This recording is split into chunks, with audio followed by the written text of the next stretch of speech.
Hello friends, welcome to our channel. இன்னைக்கு வந்து Bad Guy My Boss drama வந்து special episode தான் பார்க்க போறோம்.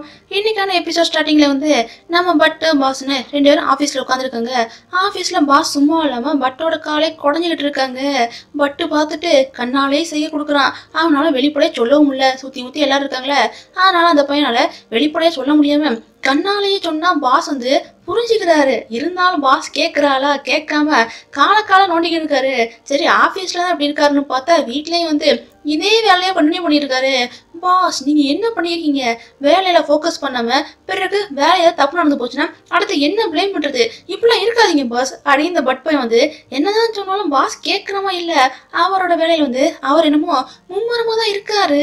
இந்த நேரம் பட் பையனுக்கு வந்து என்ன பண்ண தெரியாம பாஸ் பசிக்குது பாஸ் அப்படின்னு பட்டு சொல்ல, அட விடுறா அதான் நான் இருக்கேன்ல நான் உனக்கா சமைச்சு கொடுக்குறேன்னு பாஸ் என்ன பண்றாருன்னா சமைச்சு கொடுக்குறாரு.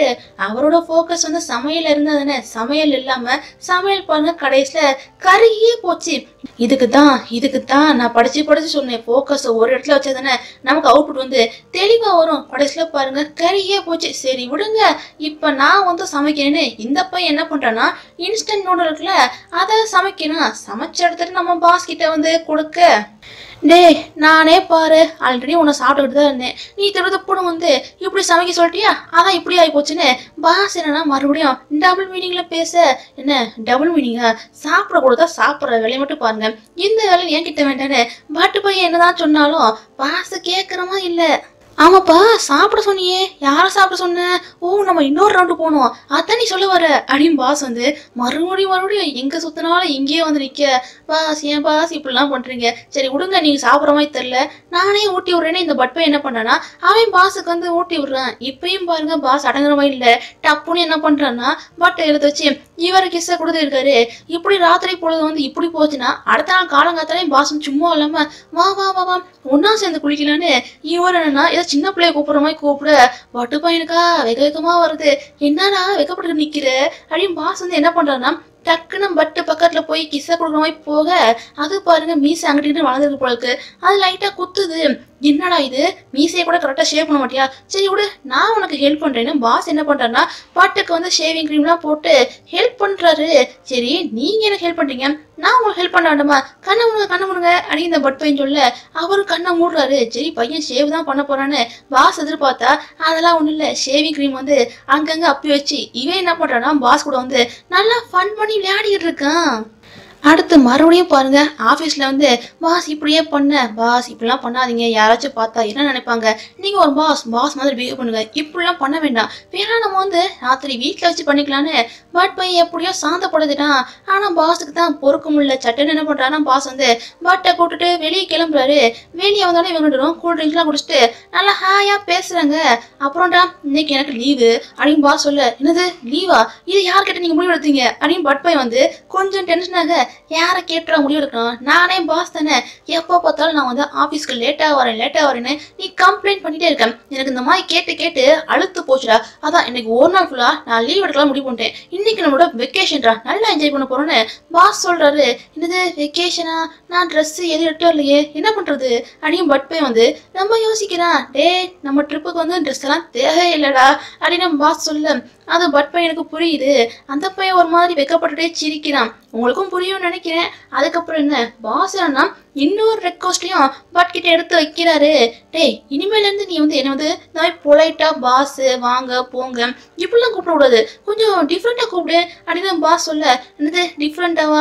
இதனால வரைக்கும் உங்களை வந்து நல்லா பொலைட்டா இப்படி தானே கூப்பிட்டேன், திருத்துப்புன்னு புதுசானா எப்படி அப்படின்னு பட் யோசிக்கிறான்.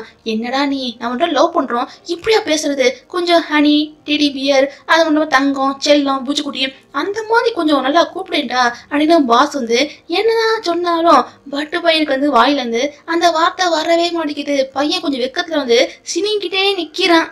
இல்ல என்னாலாம் அப்படி கூப்பிட முடியாது, போதும் நிப்பாட்டுங்க லிஸ்ட் பெருசா போய்க்கிருக்குன்னு பட்டு பையன் நிப்பாட்ட சொல்றான். ஓகே டார்லிங் அப்படின்னு பாஸ் என்னன்னா டார்லிங் சொல்றாரு. என்னடா இது இவர் இப்படி சொல்றாருன்னு பட்டு பையனுக்கு ஷாக்கு. பிறகு நீ சொல்லாட்டி நானா சொல்லி ஸ்டார்ட் பண்றேன்னு பாஸ் என்னமோ டார்லிங் பிச்சு கொட்டின்னு அவர் கொஞ்சம் ஆரம்பிக்கிறாரு. சரி இதோட ட்ரிப் முடிஞ்சிருச்சுன்னு பார்த்தா ட்ரிப்பெல்லாம் இன்னும் முடியல, அடுத்து வேற ஒரு இடத்துக்கு போறாங்க. அதுவும் பாருங்க பட்டுக்கு வந்து கூல்ட்ரிங்க்ஸ்லாம் வாங்கி கொடுக்க. என்னது இது அப்படின்னா பட் கேட்குறான். ஏன்னா அதான் நீ நேற்று கேட்டீல, அதான் இப்போ வாங்கி கொடுக்குறேன்னு பாஸ் சொல்லல, நேற்று கேட்டதுக்கு இப்போ வாங்கி கொடுக்குறீங்களா அப்படின்னா பட்டு கேட்டா, என்னடா பண்ண சொல்ற, நீ என்ன கேட்டாலும் வாங்கி கொடுக்குறது என்னோட பொறுப்புன்னு பாஸ் வந்து பொறுப்பா பதில் சொல்றாரு. பரவாயில்லையே, நேற்று நீங்க வந்து வேலை பிஸியா இருந்தீங்க, நான் கேட்டதை மறந்துருப்பீங்கன்னு நினைச்சேன், ஆனா பாருங்க கரெக்டா ஞாபகம் வச்சு வாங்கி கொடுத்துருக்கீங்களே அப்படின்னு பட்டு கேட்கறான். பிறகு என்னோட டார்லிங் கேட்டு நான் வந்து வாங்கி கொடுக்காம இருக்க முடியுமா, அதான் பாத்தியா வாங்கி கொடுத்தேன், நீ என்ன கேட்டாலும் மறக்காம வாங்கி கொடுக்குறதா என்னோட வேலைன்னு எல்லாரும் பொறுப்பா பாஸ் வந்து பேசுறாரு. இந்த பொறுப்பெல்லாம் நம்ம பட்டுக்கு வந்து ரொம்பவே பிடிச்சிருக்கு. அடுத்து என்ன பண்ண, அங்க இருக்க கடை தெருல இருக்குங்க, அங்க போய் 2 பேரும் நல்லா கண்ணாடியை போட்டு பாக்குறது, அங்க உள்ள பொருள்லாம் வாங்குறதுன்னு நல்லா ஃபன் பண்ணி விளையாடி இருக்காங்க. நல்லா ஃபன் பண்ணி விளையாடிட்டு இருக்கும்போது அங்க நிறைய பேர் பாட்டு பாடுறாங்களா. பாட்டு பாடுறத பார்த்தோன்னே பட் பையனுக்கு வந்து பாட்டு பாடணும் ஆசை வந்துருச்சு. வாங்க பாஸ் நம்மளோட சேர்ந்து பாட்டு பாடலான்னு பட்டு கூப்பிட பாஸ் யோசிக்கிறாரு. என்ன யோசிக்கிறீங்க வாங்க அப்படின்னு பட் பையன் வந்து பாஸை எடுத்துட்டு போய் இவங்க 2 பேரும் அங்க போய் நல்லா ஃபன் பண்ணியிருக்காங்க. இருந்தாலும் பட்டுக்கு வந்து திரும்பி வரும்போது மனசு கேட்கல.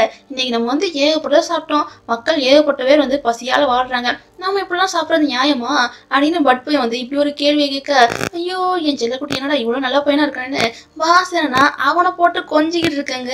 சரி கிளம்பலாமா அப்படின்னு பாஸ் கேட்க, ஆனா ஒரு பீச்சுக்கு போகணுமே அப்படின்னு இந்த பட் பையன் வந்து சொல்றான். சரி என்ன பீச் போலாம் அப்படின்னு பாஸ் கேட்க, பாருங்க இந்த பீச் பாருங்க, இந்த பீச்ல ஆள் மட்டுமே இருக்காது, அமைதியா இருக்கும், நல்லா இருக்கும் அப்படின்னு பட் பையன் சொல்ல, இல்லையே இது ரொம்ப தூரமா இருக்குமே அப்படின்னு பாஸ் யோசிக்கிறாரு. என்னது இது இப்படி சொல்லிட்டாரு, சரி இருங்க வேற பீச்சை யோசிக்கிறேன்னு பட் பையனா வேற பீச்சை பாக்குறான். மூஞ்சே வாடி போச்சு. சரி விடு, உனக்காக எவ்வளவு தூரம் இருந்தாலும் சரிடா, நான் வர தயாரா இருக்கேன்டா, வா போலான்னு பாஸ் என்னன்னா பட்டை கூப்பிட்டு போக ஒத்துக்கிட்டாரு. இன்னொரு பக்கம் ரன் ஃபெயிலாங்க. அவங்க 2 பேரும் ரொமான்டிக்கா நடந்து போறாங்கன்னு சொல்ல முடியாது. ரன் பையன் மட்டும்தான் நடந்து போக ஆசைப்படுறான். ஃபெயிலாங்க வந்து நடக்க ஆசையே இல்லை. எவ்வளவு தூரம் தான் நடக்கிறது அடி. ஃபெயிலாங்க வந்து டென்ஷன் ஆக, உனக்கு நடக்க பிடிக்கலாடி ரூமுக்கு போனா, நான் நடந்து முடிச்சுட்டு அதுக்கப்புறம் வரேன்னு ரன் பையன் சொல்ல, ஃபெயிலாங்கன்னா சரி நான் ரூம் போறேன் அப்படின்னு சொல்லிட்டு இவன் ரூம் போயிட்டான். ரூமுக்கு போனவன் அழகா டெக்கரேட் பண்றதுக்காக தான் போயிருக்கான் போல இருக்கு. ரன் வந்தோடனே சர்ப்ரைஸ் அப்படின்னு ரூம் வந்து டெக்கரேட் பண்ணலாம் காட்ட ரன் பையனே ஒரு நிமிஷம் ஷாக் ஆயிட்டான். அடப்பாவே நான் போன சொன்னோன்னே எதுக்காக வந்தேன்னு இப்போதான் புரியுது, இதுக்காக தானா அப்படின்னு ரன் பையனுக்கு வந்து செம ஹாப்பியா இருக்கு. அதுக்கப்புறம் என்ன, ஃபெயிலாங் வந்து லவ் எல்லாம் ப்ரொபோஸ் பண்ணி இவங்களோட வாழ்க்கையில சேர்ற தருணம் வந்துருச்சு. திருதுப்புன்னு இந்த ரன் பையனுக்கு வந்து பாஸ் வந்து கால் பண்ண, என்னது நீ அவன்கிட்ட பேச மாட்டேன்னு தானே சொன்ன, பிறகு எதுக்காக உனக்கு கால் பண்றான்னு ஃபெயிலாங் தொடர்ந்து கேட்டுட்டே இருக்கான். இதுக்கு ரன் பையன் ஏதாச்சும் பதில் சொல்லுவான்னு பார்த்தா டக்குன்னு ஃபெயிலாங் வந்து கிஸ்ஸை கொடுத்துட்டான். என்னடா பண்ற, நான் கேட்ட கேள்வி பதில் சொல்லாம என்ன பண்ணியிருக்க அப்படின்னு ஃபெயிலாங் கேட்க, ஆமா நீ தான் என்ன வந்து கவலைப்பட வச்சிட்டீல, அதுக்கான பனிஷ்மெண்ட் தான் உனக்கு இது அப்படின்னு ரன் பையன் சொல்றான். கடைசி வரைக்கும் பாஸ் எதுக்காக கால் பண்ணான்னு இந்த பையன் சொல்லாம பனிஷ்மெண்ட் சொல்லிட்டு இவன் என்ன பண்றான்னா ஃபெயிலாங் வந்து கிஸ்ஸை கொடுக்குறான். ஆனா நீ வந்து இதுக்கு முன்னாடி இப்படிலாம் இருக்க மாட்டியே அப்படின்னு இந்த ஃபெயிலாங் வந்து என்னதான் கேட்டாலும் இனிமேல் எல்லாம் அப்படிதான் அப்படின்னு சொல்லிட்டு இந்த ரன் பையன் என்ன பண்றான்னா ஃபெயிலாங் வந்து கிஸ்ஸை கொடுக்க, எப்படியோ இவங்களும் வாழ்க்கையில வந்து சேர்ந்துட்டாங்க. இன்னொரு பக்கம் பீச்சு, அதான் யாருமே வராத அந்த ஒதுக்குப்புறமான அமைதியான பீச்சு, அந்த இடத்துக்கு நம்ம ஹீரோஸும் வந்துட்டாங்க.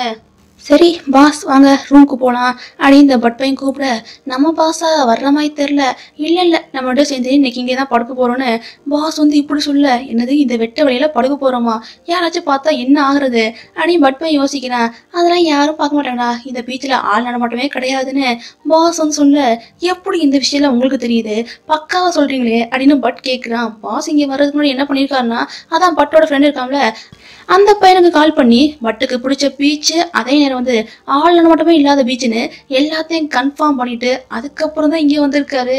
பட் பையனுக்கு இப்போதான் புரியுது, ஓ எல்லாமே அப்போ இது உங்களோட பிளானா, அதான் நான் கேட்டவனே ஃபர்ஸ்ட் வர முடியாதுன்னு சொல்லிட்டு அடுத்து வர்றேன்னு சொல்லி என்கிட்ட ட்ராமா பண்ணியிருக்கீங்களான்னு பட் பையனுக்கு வந்து இப்போதான் புரியுது. இந்த பையன் இதெல்லாம் நினச்சி சிரிச்சுக்கிட்டு இருந்தா இந்த கேம்ல பாஸ் என்ன பண்றாருன்னா ரிங் எடுத்து அதான் பட் கிட்ட நீட்டி, நீ என்ன கல்யாணம் பண்ணிக்கிறியாடா அப்படின்னு இவர் என்ன பண்றாருன்னா பட் கிட்ட வந்து ப்ரொபோஸ் பண்றாரு. லாஸ்ட் எபிசோட்ல வந்து பட் கிட்ட வந்து லவ் தான் ப்ரொபோஸ் பண்ணாரு. இப்போ பாருங்க கல்யாண ப்ரொபோசலே பண்ணிட்டாரு. இதை பார்த்தோன்னே பட் பையனுக்கு வந்து அவ்வளவு ஹாப்பியா இருக்கு. இது வரைக்கும் நடந்த எல்லா விஷயத்தையும் பட் பையன் வந்து ஒருக்கா யோசித்து பார்த்துட்டு அந்த ரிங்கையும் இந்த பையன் வந்து அக்செப்ட் பண்ணிட்டான். அதுக்கப்புறம் என்ன 2 பேரும் கிஸ்ஸை கொடுத்து இந்த ஒரு சீனோட இந்த ஸ்பெஷல் எபிசோடும் கம்ப்ளீட்டா முடியுது. கண்டிப்பா உங்களுக்கு இந்த ஸ்பெஷல் எபிசோட் வந்து பிடிச்சிருக்கு நினைக்கிறேன். இதே மாதிரி நீங்க நிறைய சுவாரஸ்யமான மூவிஸ் ட்ராமாஸ் பார்க்க மறக்காம நம்ம சேனல் வந்து சப்ஸ்கிரைப் பண்ணி லைக் பண்ணி மறக்காம அந்த பெல் பண்ணி தட்டி விடுங்க. பாய்.